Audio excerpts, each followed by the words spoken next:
Dear Maria, I am really glad that you asked me the question whether it is your job as a caregiver to keep the house clean and organized, prepare meals, administer medication, and do grocery shopping. Believe it or not, this is one of my top 5 questions I get asked every time I do a training with companies for their home care aides.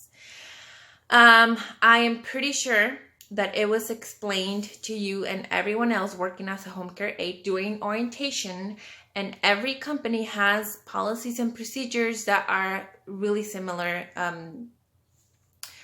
with all of the companies out there. So it's really important that you read every form, every policy and procedure that you're signing.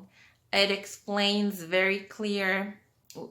Also read your job description, but let's start with what's not your job. It is not your job as a home care aide working for a non-medical home care organization to be administering medication. Even if you were a doctor or a nurse, if you were hired as a home care aide by a non-medical home care company, you're not allowed to administer any medication. Your job is only to remind the client to take their medication, take note whether they do or they don't take the medication, and that's it. Report it to your supervisor. Now, when it comes to the cleaning and organizing and meal preparation and grocery shopping, yes, doing light housekeeping, it is your job. Remember that we're working at the client's home, and it is our job as home care aides to make sure that our clients have a safe and clean environment. And that means that we're going to be organizing and clearing out stuff around the house. No deep cleaning, no cleaning windows, no climbing ladders and changing bulbs or anything like that. But again, go back and have your supervisor explain that policy to you. Once you are out there, I know that a lot of caregivers do more. And so this is not a black and white industry. There's a lot of gray areas.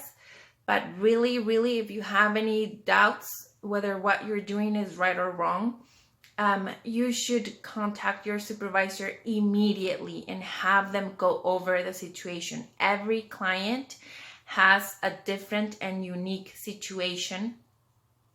So that's why there's a lot of gray areas, and there's no just one formula that we will follow. It really depends on your client and their situation and on you. Again, I cannot stress this enough. Go back and read the employee handbook. If there's a policy that you're not understanding, make sure that you ask your supervisor to explain it to you. And it doesn't matter how many times you have to call your supervisor for advice, support, or reassurance, you do that, because that's one of the benefits that you get from working with a company versus being a private caregiver. You have a whole support, a whole system supporting you. You're not alone. So utilize the resources that you have by working for a company. I hope this helps. And you can call me or you can contact me at any time. I created The Art of Caring precisely because there's a huge need for support for our caregivers out there, and I am here to assist you in any way I can. But my best advice for you is to go back to your supervisor, explain the situation with details, and then they'll provide the support needed. Okay? Thank you.